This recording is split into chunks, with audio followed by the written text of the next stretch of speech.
Добрый вечер, я Владимир Мазур. Вы смотрите программу «На справде» в эфире телеканала «Симон». Украина против Януковича. Акцию с таким названием презентовали сегодня представители руководства Харьковской областной и городской партийных организаций «Фронту ЗМИН». Что это за акция, почему она проводится именно в нашем городе? Об этом будем говорить сегодня с гостем нашей студии Кирилл Храбко, исполняющий обязанности председателя Харьковской городской территориальной организации партии «Фронт ЗМИН». Добрый вечер. Здравствуйте. Ну, давайте начнем, собственно, сначала. Насколько я понимаю, Харьков не единственный город, да, в котором эта акция проходит. Что это за акция и почему мы, собственно говоря, я имею в виду город, да, вот к ней присоединяемся?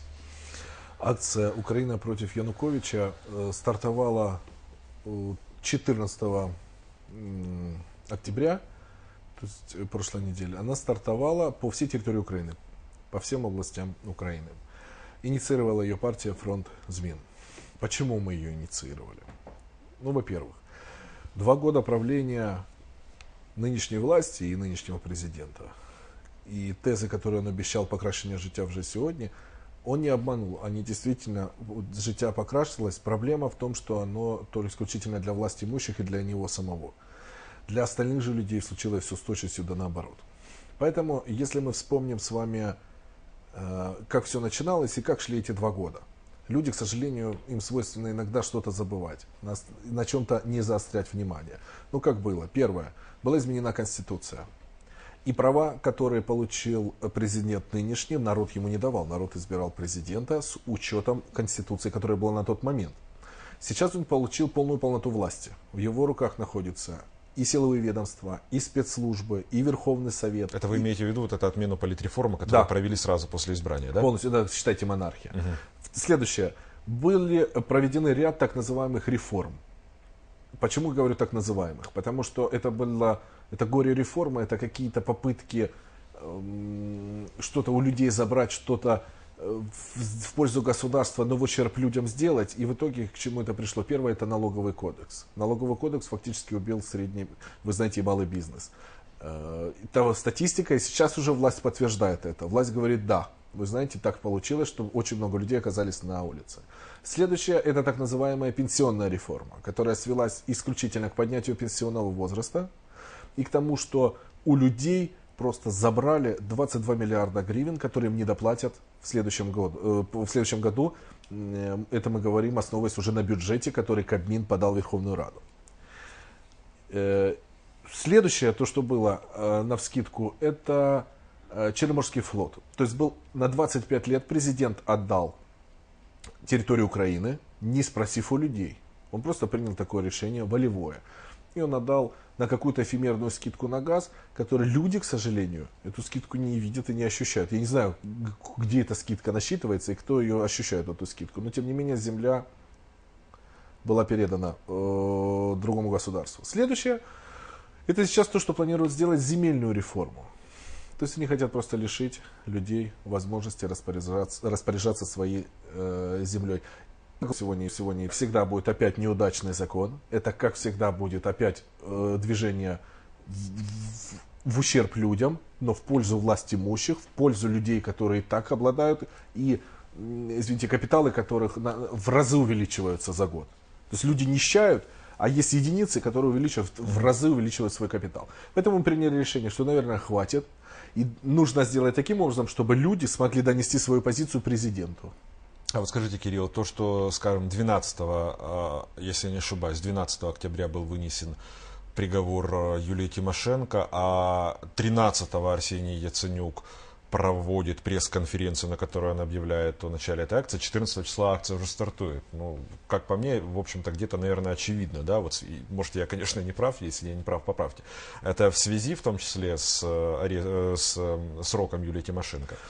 Арест Юлии Тимошенко и срок уже приговора ее за политическое решение, он абсолютно неприемлем по одной простой причине. По этой же статье, по 365 статье, по тем же самым обстоятельствам, за принятие решений без личной выгоды можно судить всех, кого вы сейчас навскидку вспомните: президентов, премьер-министров, министров, людей, любого чиновника, который был при власти, любого из них можно судить и на большие сроки.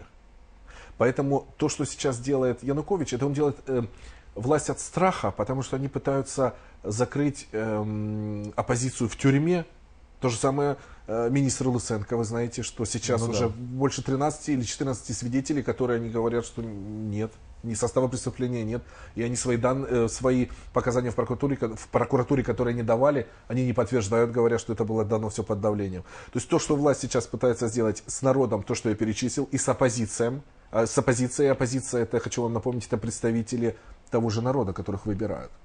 То есть люди выбирают оппозицию, которая должна оппонировать власти.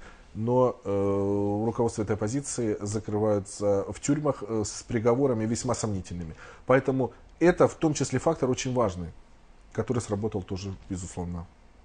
Как будет проходить ваша акция, в какой форме? Наша акция следующая. Как я вам сказал, цель президенту донести мнение людей о том, что он делает. Поэтому будет выглядеть это следующим образом. Есть листовки, которые мы будем раздавать, мы будем распространять их с помощью палаток на проходных местах в Харькове. Сейчас, кстати, уже мы это начали делать. В Харькове или в области, я прошу прощения сразу. Безусловно, и Харьков, и область, районные центры области, и Харьков, основные, в принципе, все проходные места, я думаю, мы должны будем закрыть. И что мы сделаем? И здесь мы предлагаем людям фамилию и личную подпись написать. Давайте, если можно, покажем на камеру. Вот да, вот на эту камеру покажем чуть по... Здесь написано просто «Украина против Януковича». И здесь написаны только ряд фраз, которые понятны, к сожалению, они понятны всем людям сейчас, всем жителям Украины. Господин президент, вы забрали мою работу.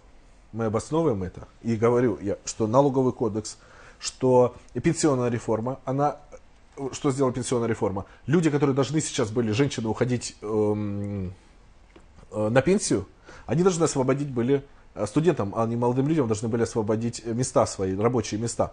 Не может быть ниоткуда появиться места или куда-то исчезнуть. Поэтому проблема в том, что они забирают работу, они забирают зарплату. Вы забрали мою пенсию, вы закрыли нашу школу. Вы знаете, это повсеместно сейчас делается, школы закрываются. Вы закрыли нашу лекарню. Более того, в бюджете, вы знаете, что сейчас начинают урезать бюджет на здравоохранение.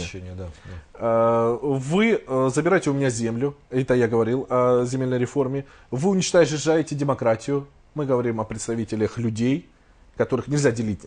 Белые люди или правильные, которые поддерживают власть, а остальные это люди... Наши, не наши, грубо говоря, так получается. Не может быть.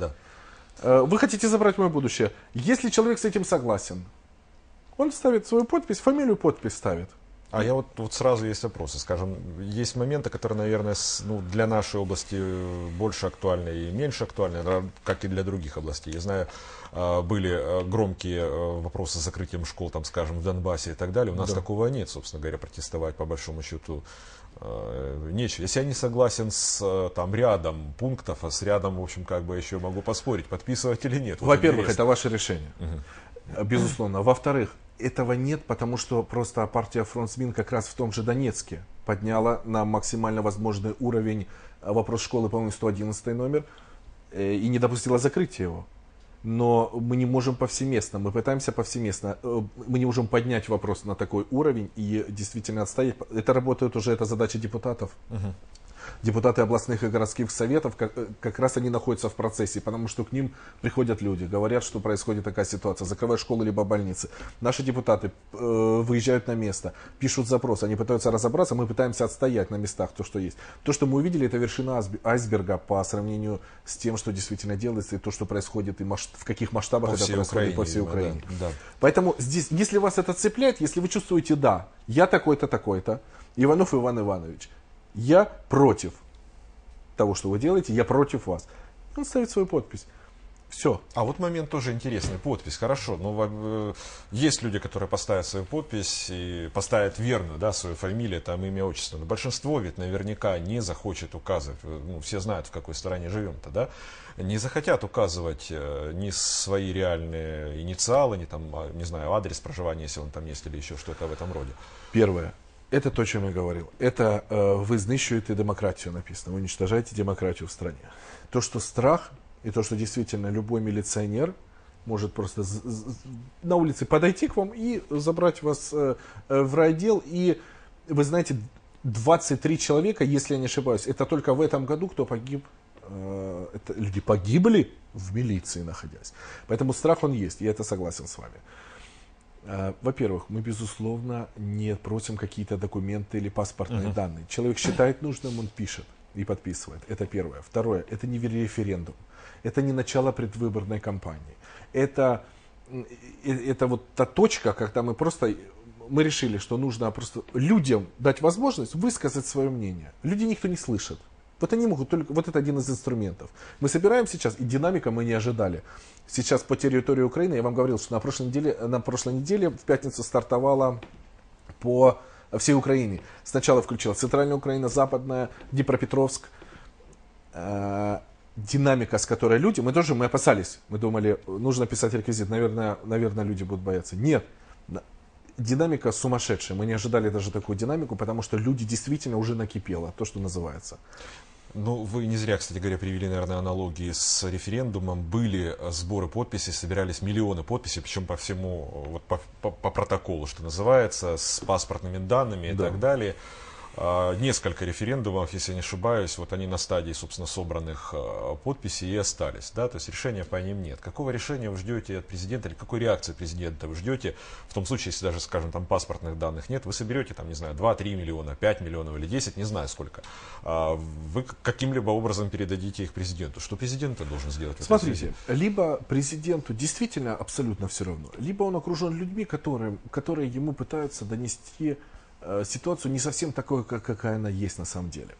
Первое. Украина сейчас рискует остаться в полной изоляции. Мы с вами знаем, что есть в том числе приговор Тимошенко повлек какие последствия? Россия, Европа, Америка. То есть они говорят, что вы можете, в принципе, Беларусь только номер 2.